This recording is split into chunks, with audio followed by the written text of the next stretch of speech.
Bueno, hola, yo soy Adriana Casamajor, soy profesora adjunta de la cátedra y como ya dije en el foro de presentación, en épocas normales yo soy la profesora que da los teóricos de la tarde.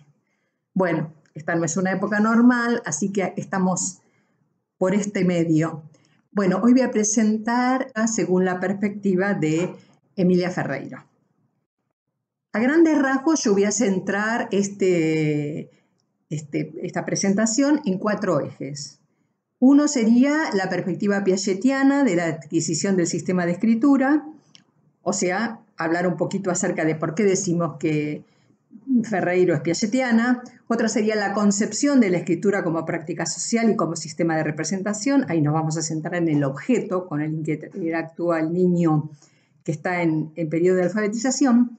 Otro es la psicogénesis del sistema de escritura, o sea, las ideas que los niños construyen acerca de ese sistema en la medida en que interactúan con él. Y el último es la teoría de la equilibración como mecanismo explicativo de estos avances, ya retomando, ¿no es cierto?, lo de las primeras clases que vieron con el profesor Clemente.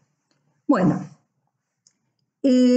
para hablar entonces de la perspectiva piagetiana de la adquisición del sistema de escritura, decirles que, bueno, que Ferreiro es una investigadora piagetiana, entonces desde esa perspectiva tenemos que pensar que ella está concibiendo el sujeto, ¿no es cierto?, como el sujeto que interactúa con el sistema de escritura, como un sujeto activo, no reactivo, un sujeto activo que va hacia las cosas y que para conocerlas o al conocerlas las transforma, ¿no? Ahí tenemos al sujeto piagetiano.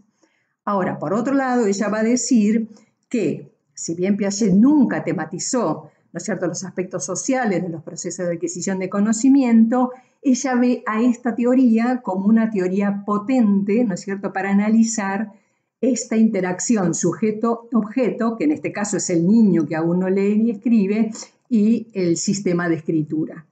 Entonces está, de alguna manera, argumentando por qué una teoría que no fue pensada para este tipo de objetos, como es un objeto sociocultural, como es la escritura, ella la considera potente para estudiar esta adquisición. Entonces, ella recupera esta idea de que la teoría piagetiana es una teoría general de procesos de construcción de conocimiento, o sea, que si bien fue desarrollada en torno a la problemática de los objetos físicos y lógico-matemáticos, ella la considera apta, ¿no es cierto?, potencialmente apta para dar cuenta de la construcción de otro tipo de objetos, como es el caso de la escritura, que no es un objeto físico ni lógico-matemático, es un objeto simbólico, aunque obviamente tenemos que hablar que las marcas gráficas son marcas físicas, pero es un objeto simbólico, ¿no es cierto? Si no pensamos en el aspecto simbólico, esas marcas no son nada, ¿no? Bueno, por otro lado, como yo decía al principio, vamos a pensar en la concepción de la escritura, por un lado como práctica social y por otro lado como sistema de representación social, perdón, sistema de representación del lenguaje. Vamos ahora a centrarnos en esta concepción de la escritura como práctica social. Ferreiro dice que en el desarrollo los niños son productores de marcas, pero además interactúan con marcas que otros han producido que otros antes, ¿no es cierto?, han producido sobre una superficie. O sea, ellos producen marcas, cuando se refiere a las marcas se está refiriendo a las marcas gráficas que tienen que ver con la representación del lenguaje, pero dice que interactúan con marcas que otros antes han producido sobre una superficie. ¿Qué está queriendo decir? Que los chicos, independientemente de que haya una situación de enseñanza o no, los chicos interactúan con el sistema de escritura. O sea, la escritura está presente en la vida de un niño, ya sea en el ámbito urbano, fuertemente, aunque también en el rural, o sea que por eso interactúan con marcas que otros antes han producido. Ellos interactúan con la escritura. Pero lo que ella va a aclarar, y ahí está esta idea de práctica social, de la escritura como práctica social, es que esas marcas son opacas, dice ella, lo dice de una manera así como muy literaria, ¿no?, hasta que un intérprete muestra al niño que ellas tienen poderes especiales. Con solo mirarlas se produce el lenguaje. O sea, ¿qué está queriendo decir ahí? Que si no hay una práctica social, si no hay una práctica de la que el niño pueda participar, que le muestra que al posar la mirada en esas prácticas se produce el lenguaje, en esas marcas se produce el lenguaje, no hay un objeto con el que interactuar. Entonces ella está diciendo, esas marcas son opacas hasta que un intérprete muestra al niño que ellas tienen poderes especiales. Con solo mirarlas se produce el lenguaje. Esta situación en la que los niños participan, cuando observan, cuando forman parte de una situación en la que alguien lee y que, otra vez, al posar las miradas, produce el lenguaje, es una situación con la que interactúa el chico, no solo con el sistema en el sentido de ver marcas, de ver escritura, sino también con esta situación los niños interactúan.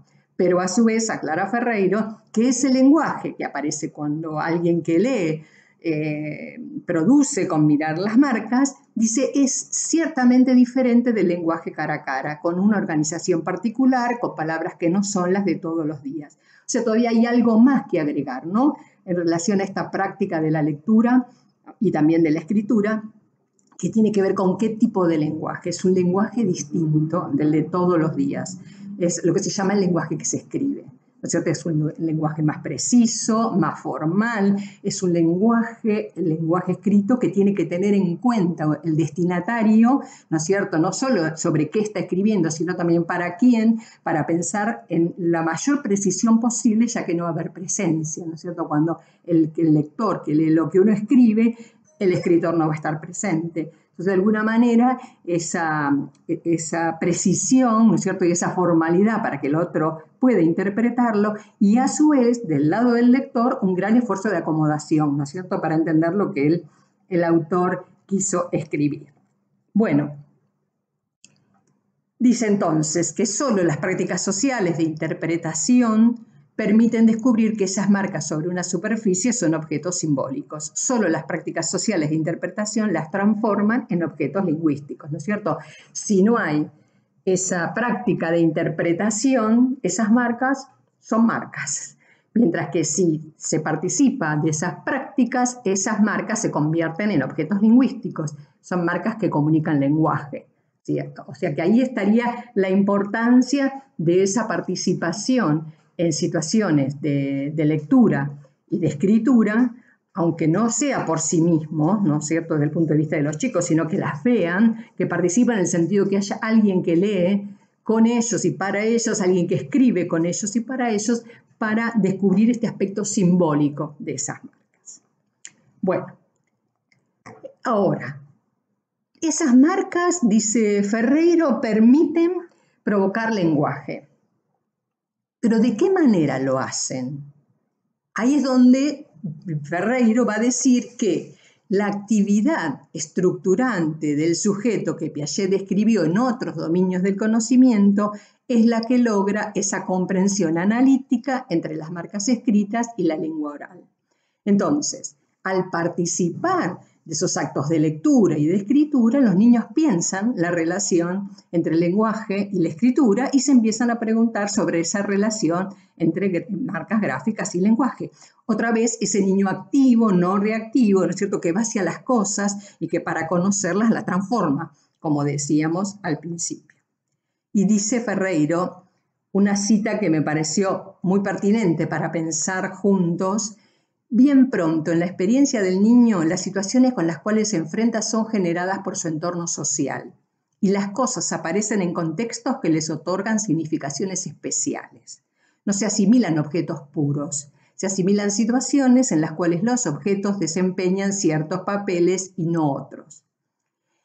Esta cita de Piaget, Ferreiro la toma del libro La adquisición de los objetos, la pone en el libro La adquisición de los objetos culturales, pero la toma de Psicogénesis e Historia de la Ciencia, es muy pertinente para entender esta idea de práctica social, tanto de la lectura y de la escritura, porque cabe preguntarse en la problemática de la alfabetización, en la diferencia entre quienes participan de actos de lectura y de escritura como práctica social y quienes no participan de esos actos y van a la escuela y se encuentran por primera vez, ¿no es cierto?, en un aula con un pizarrón y letras sueltas que se escriben en el pizarrón o con situaciones en las que hay que copiar letras, hay que mejorar la grafía.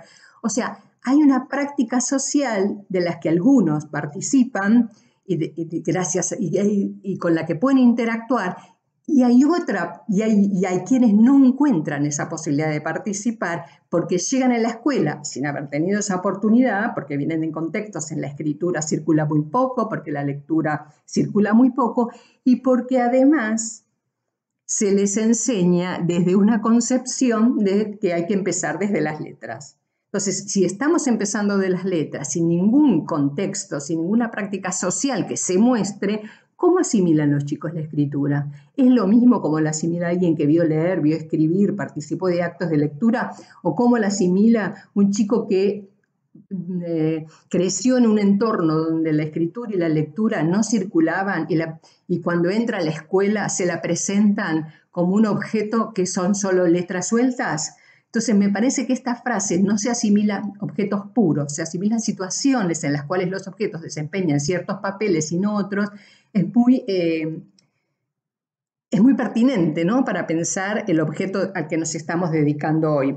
Incluso desde el mundo de la enseñanza, muchas veces ha sucedido, y sigue sucediendo tal vez, que chicos que no han tenido trayectoria de participación de actos de lectura a través de otros o de escritura a través del otro y que llegan a la escuela y la práctica social de la lectura y de la escritura no se le presenta como tal, sino que se le presentan las letras, tienen un comportamiento diferente de los que sí han participado de esas situaciones y son considerados con chicos con problemas de aprendizaje, ¿no? Y que muchas veces dicen, bueno, estos chicos tienen problemas, no aprenden, o sea, como que no hay una consideración de que lo que faltó, ¿no es cierto?, es esta interacción con el objeto como práctica social. Bueno, seguimos. ¿Qué pasa con la escritura, ahora no ya como práctica social, sino como sistema de representación o código de transcripción? O sea, vuelvo a la primera presentación. Yo dije 4 temas, ¿no? Por un lado, la perspectiva piagetiana, o sea, Ferreiro es piagetiana, ¿por qué decimos que es piagetiana? Cómo ella analiza la pertinencia de esta teoría para analizar esta interacción sujeto-objeto, que en este caso el sujeto es el niño que todavía no lee y escribe y el objeto es la escritura. Después, la escritura en su doble condición, podríamos decir, como práctica social, y ahora vamos a verla como sistema de representación o como código. Ferreiro va a distinguir estas dos maneras de concebir a la escritura, ¿no es cierto? Y dice, la escritura puede ser considerada como una representación del lenguaje o como un código de transcripción gráfico de las unidades sonoras.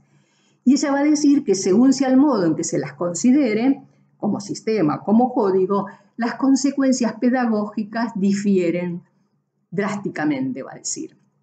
¿Por qué? Porque si se la considera como un código, lo que se enseña es una técnica de transcripción de sonidos en grafías. Mientras que si se la enseña como un sistema de representación del lenguaje, se enseña como un objeto conceptual.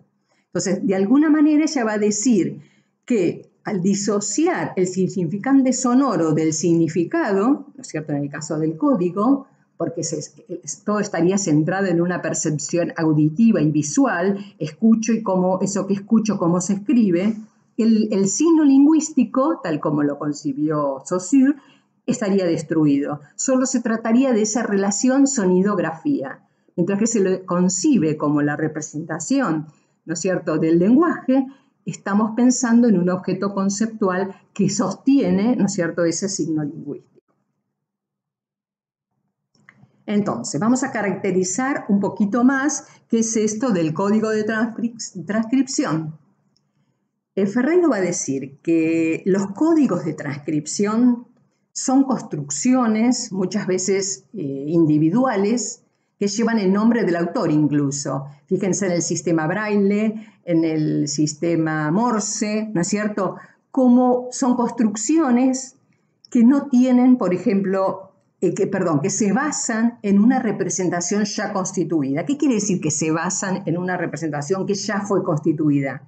Que sus elementos y las relaciones entre esos elementos que forman el código ya fueron determinados, ya están predeterminados.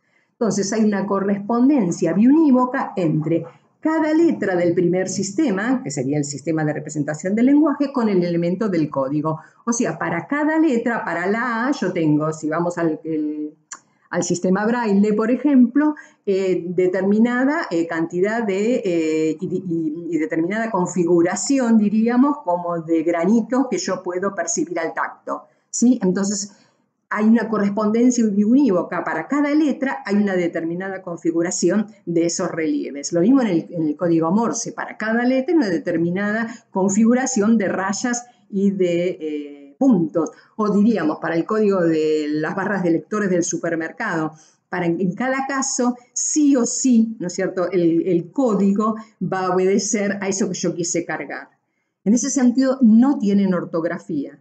Y no hay signo lingüístico, otra vez, porque solo nos quedamos en esa relación, ¿no es cierto?, entre el primer sistema, ¿no es cierto?, y este código que trata de funcionar como un sistema alternativo a ese sistema. En cambio, si estamos pensando en un sistema de representación, Ferreiro va a decir que se trata de una construcción colectiva que tiene siglos de desarrollo, que múltiples usuarios han dejado sus marcas y que carece de los elementos de los códigos. No hay elementos ni relaciones predeterminados, no hay univocidad, no es que a cada sonido le corresponde únicamente una grafía, y eso lo sabemos, ¿no es cierto? Porque, por ejemplo, para escribir casa, nosotros tenemos, independientemente de que hay una sola forma convencional, la podríamos escribir con K, por ejemplo, y sonaría igual. O sea, hay ortografía, no hay univocidad, ahí creo que se ve también claramente. Y la diferencia sonora no es lo único que representa, o sea, está representando el lenguaje. O sea, otro ejemplo para pensar también en los sistemas de representación son los mapas. Pensemos, ¿por qué un mapa es un sistema de representación? Primero, porque no es copia de lo real. No podría serlo, si no, no sería un sistema de representación. Segundo, porque tiene que elegir qué va a representar y cómo lo va a representar. Por ejemplo, cómo va a representar, no sé, las montañas, cómo va a representar las llanuras, cómo va a representar las costas. O sea, en ese sentido, la escritura es un sistema de representación del lenguaje. Y en tanto sistema de representación lo reelabora, ¿no es cierto?, en el sentido que elige qué va a representar y cómo lo va a representar. Y eso mismo es lo que los chicos hacen en este proceso de adquisición. Bueno, dentro de lo que es el sistema de escritura, Ferreiro nos habla de dos tipos de sistemas, los alfabéticos y los ideográficos. Y ella va a decir que los alfabéticos privilegian la representación de las diferencias entre significantes sonoros. Incluyen componentes ideográficos como la ortografía, la separación de palabras, la puntuación, la acentuación. Y por otro lado están los sistemas de escritura ideográficos que privilegian la representación de las diferencias entre significados e incluyen componentes fonéticos. Nos detenemos un poquito en esto. ¿Qué quiere decir que privilegian la representación de las diferencias entre significantes sonoros?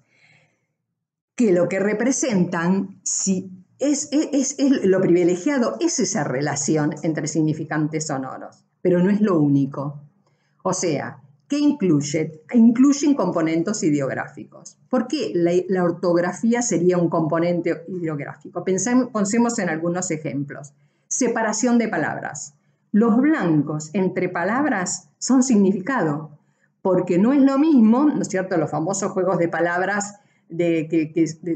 con los que jugábamos de chicos, este banquito, ¿no es cierto? Nosotros podemos armar distintas ideas. Yo puedo decir Esteban como nombre y Quito de apellido, y si lo separo de otra manera, yo puedo hacer este banquito, y ahí tengo, ¿no es cierto?, un sustantivo con un adjetivo. Entonces, la separación de palabras es un componente ideográfico, es un componente que me da significado. No son solo los significantes sonoros ahí lo que me está comunicando este sistema.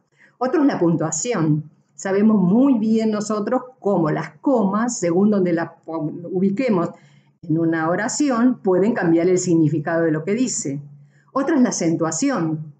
También hay palabras que según, o sea, el acento como tal no es un componente es un componente que nos da significado, porque si yo, lo más vulgar que se me ocurre, papá y papa, según donde esté el acento, cambia el significado. Otro es los elementos diacríticos. O sea, los elementos diacríticos pueden cambiar el significado de una oración. Por ejemplo, si yo digo, me dijo, ¿qué quiere que le diga? Y si yo digo, me dijo, ¿qué quiere que le diga? En un caso me está preguntando, ¿qué quiere que le diga? ¿No? Cuando uno le pregunta algo, dice, ¿qué quiere que le diga? En otro caso dice, me dijo que quiere que le diga, me está diciendo que le cuente, ¿no es cierto? Me dijo, ¿qué quiere que le cuente? Me dijo, ¿qué quiere que le cuente? O sea, ese acento, ese elemento diacrítico, me está cambiando el contenido. Y uno todavía más simple para pensar estos componentes ideográficos del sistema alfabético son las mayúsculas, ¿no es cierto? Si yo leo celeste y la C está con mayúscula y no es inicio de oración, yo ya sé que ese es un nombre propio, mientras que si leo celeste con minúscula, sé que se está refiriendo a un color. O sea, ahí tenemos otro elemento que le da significado, ¿no es cierto?, a este elemento del sistema. Bueno, y los sistemas de escritura ideográficos, en cambio, privilegian la representación de las diferencias entre significados. ¿Qué quiere decir esto? Que un carácter de un sistema ideográfico representa una idea. Pero como no hay sistemas puros, así como el sistema alfabético recurre a elementos ideográficos como los que nombré recién, en el caso de los ideográficos, ¿qué pasa? No todo es una idea. Por ejemplo, un nombre propio. ¿Cómo escribir un nombre propio si los caracteres siempre representan ideas? O sea, tienen que incluir componentes fonéticos. Hay que buscar dos ideas cuyo sonido, ¿no es cierto?, una idea o dos o tres ideas y las representaciones de esas ideas cuyos sonidos se acerquen lo más posible a ese nombre propio que no es ninguna idea. Entonces ahí tenemos esta necesidad de ambos sistemas, tanto el alfabético como el ideográfico, de recurrir a elementos que no son los que ellos privilegian, ¿sí? Entonces, y este es el último de los puntos que yo les decía que íbamos a ver en esta primera clase sobre el sistema de escritura. ¿Qué es la psicogénesis de la escritura? Bueno, lo que se propone Ferreiro con esta psicogénesis de la escritura es entender la evolución de los sistemas de ideas que los niños construyen sobre la naturaleza de ese objeto social que es el sistema de escritura. O sea, ella está posicionándose no acerca de la enseñanza, sino acerca de qué piensan los chicos sobre la escritura a medida que interactúan con ellos y entender esa evolución de esos sistemas que ellos crean, que ellos van construyendo acerca de lo que la escritura representa y de cómo lo representa. Ella dice que tanto en el caso de la escritura como en el caso de la numeración, el niño reinventa esos sistemas. ¿En qué sentido? Que vamos viendo una evolución muy parecida, ¿no es cierto?, a la que pudo haber sido la de la creación de estos sistemas. Por ellos para apropiarse del sistema de numeración y para apropiarse del sistema de escritura, lo tienen que reinventar. Entonces, va a decir Ferreiro, los niños no solo son sujetos de aprendizaje, sino que también son sujetos de conocimiento. No solo adquieren nuevas conductas durante su desarrollo, sino también nuevos conocimientos. ¿Qué quiere decir con esto? Ella dice que los niños no están esperando que alguien les empiece a enseñar cómo se lee y se escribe para empezar a pensar sobre este objeto. En la medida que interactúan y cuanto más ricas se hacen interacciones y más frecuentes, los chicos van a ir problematizándose, ¿no es cierto?, sobre ese objeto, pensando cómo la escritura representa el lenguaje oral, y cuanto más situaciones de práctica social de la lectura y de la escritura puedan participar, más ricas van a ser esas interacciones y más van a ir avanzando en esa construcción del sistema. Esto no significa que no sea necesario enseñar a los chicos a leer y escribir de ninguna manera.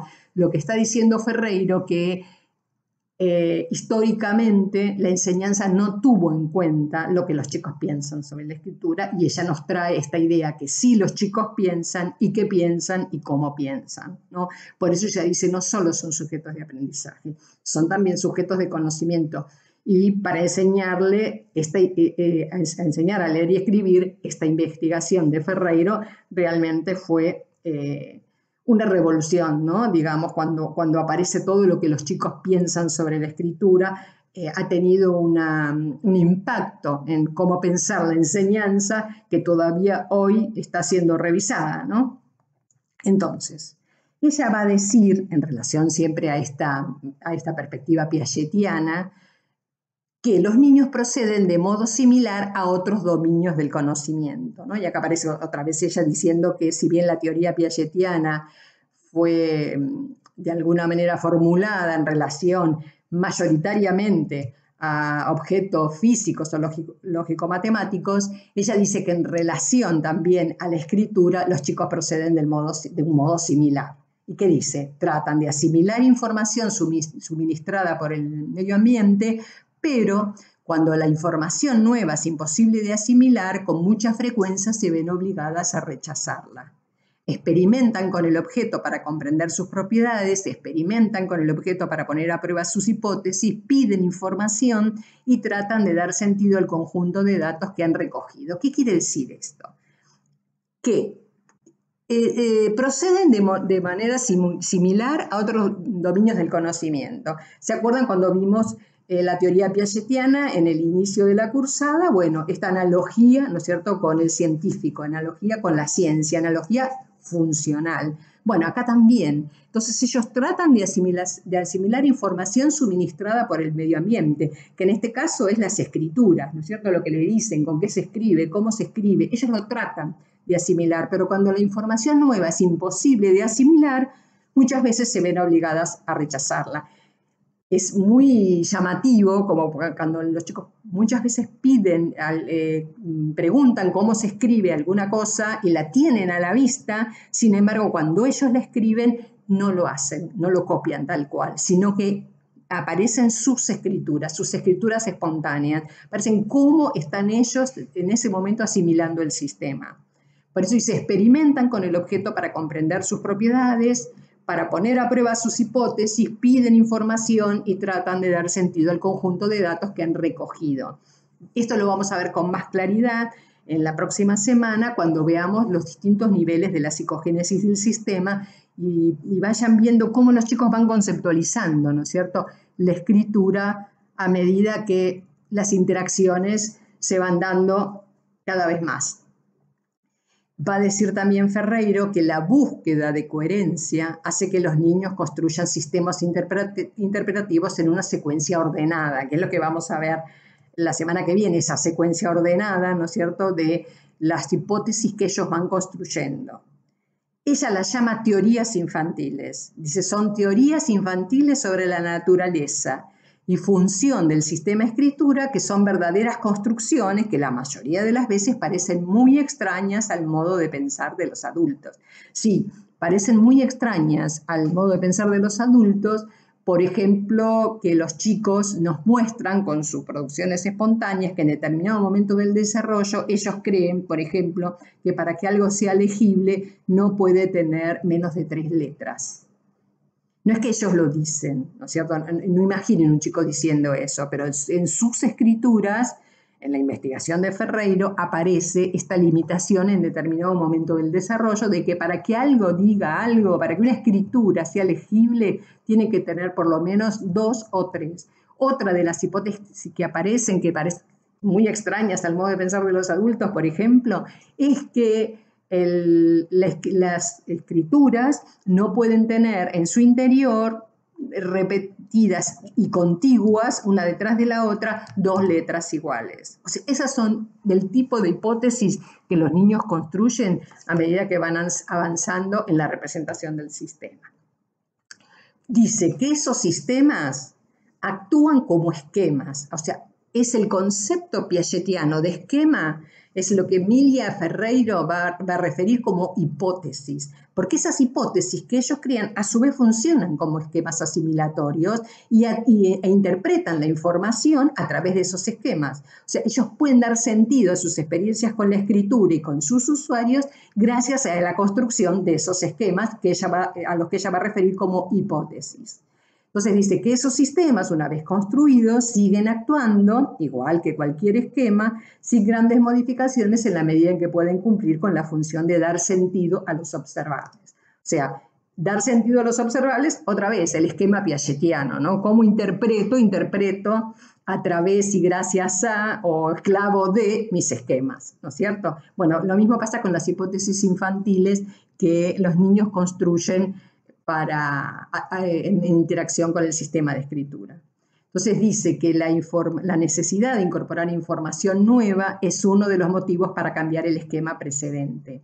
La otra razón para cometer una tarea tan dura es la necesidad de encontrar coherencia interna. Por ejemplo, cuando los resultados obtenidos al aplicar dos esquemas diferentes llevan a soluciones contradictorias. Esto lo vamos a ver la próxima clase, pero como para ir entrando más específicamente en los niveles de conceptualización que los chicos van produciendo, una idea sobre la que vamos a volver claramente es cuáles serían, por ejemplo, dos esquemas que llevan a soluciones contradictorias. En algún momento del desarrollo los chicos consideran la escritura que para cada sílaba se puede representar, que la unidad menor es la sílaba y que la puedo representar entonces con una letra. Entonces, por ejemplo, para escribir una palabra como gato, alcanza a componer dos, una por sílaba. Pero a su vez también ha construido otra hipótesis, y es que menos de 3 no es legible. Entonces ahí tienen un problema, ahí aparecen los resultados obtenidos al aplicar dos esquemas diferentes llevan a soluciones contradictorias. Para gato van 2, pero 2 no dice nada. Esos son los conflictos, ¿no es cierto?, que se le pueden presentar a un niño que está pensando según esas dos hipótesis. Y bueno, ya vamos a ver la semana que viene qué pasa con eso. Pero era para aclarar un poco este párrafo acerca de qué quiere decir dos esquemas que llevan a soluciones contradictorias, ¿no? Bueno, Ferreiro dice que se puede hablar en sentido estricto de construcción. ¿Por qué? Porque lo real existe fuera del sujeto, pero es necesario reconstruirlo para conquistarlo. Dice, es precisamente eso lo que hemos descubierto que los chicos hacen con la lengua escrita. Tienen que reconstruirla para poder apropiársela. El dato con el que trabajamos no es nunca la página que quedó marcada por el acto de escritura de un chico, sino que comprende las condiciones de producción, la intención del productor, el proceso de producción, el producto y la interpretación que el autor del producto da a ese producto una vez producido. Bueno, ¿qué quiere decir todo esto que parece un trabalenguas? Que en la investigación no es que Ferreiro se queda con esta idea de el dato en el sentido que es lo que quedó marcado, sino que ellos, ella y su equipo analizan las condiciones en las que ese chico produjo esas marcas. Las intenciones, ¿qué quería escribir cuando fue a escribir eso? Cuando produjo eso. El proceso de producción, si preguntó, si no preguntó, si se detuvo, si miró otras cosas. El producto, ahí estarían las marcas, y la interpretación que el autor del producto da a ese producto una vez producido, o sea, cómo lo escribiste. Hay una intervención muy asidua en la investigación de Ferreiro, que es decime con tu dedito, como para que vaya marcando con su dedo en cada grafía, ¿no es cierto?, la relación entre la sonoridad y ella, ¿no? Si escribió gato, bueno, ¿cómo escribiste gato? Si escribe según la hipótesis silábica, como yo les venía comentando recién, y puso 2, es normal ver que se paran en uno y dicen ga, y se detienen en otro codito, to. Ahí estaría la interpretación que el autor del producto da a ese producto una vez producido, ¿sí? Bueno, se ha podido identificar, dice Ferreiro, la existencia de conceptualizaciones infantiles que no es posible explicar por una lectura de los datos del ambiente ni por transmisión de otros individuos alfabetizados. Bueno, acá aparece el ejemplo que yo ya les mencioné de la cantidad mínima de caracteres y de la variedad interna. O sea, lo que está queriendo decir que estas construcciones, la construcción de estas hipótesis que aparece en los niños, no en un niño, sino en los niños, ¿no es cierto? Nadie se lo puede haber enseñado, por eso no hay ahí transmisión de otros individuos, ni tampoco lectura directa de los datos del ambiente. Ahí tenemos construcciones originales que los chicos hacen en interacción con el sistema de escritura. Bueno, además dice que si bien hay grandes variaciones en las edades de aparición de esas conceptualizaciones, obviamente más tiene que ver con la edad, más que con la edad, tiene que ver con la posibilidad de interacción, ¿no es cierto?, que el niño ha tenido con estas situaciones. Dice que las secuencias parecen ser regulares. El orden de aparición de esas apariciones no es aleatorio. O sea, no es que van a aparecer, ¿no es cierto?, desordenadamente, sino que van a aparecer porque de alguna manera, ¿no es cierto?, hay algo que se recupera de la hipótesis anterior y que se reformula, pero hay algo también que ya no va a seguir estando. Eso también lo vamos a ver más detenidamente cuando veamos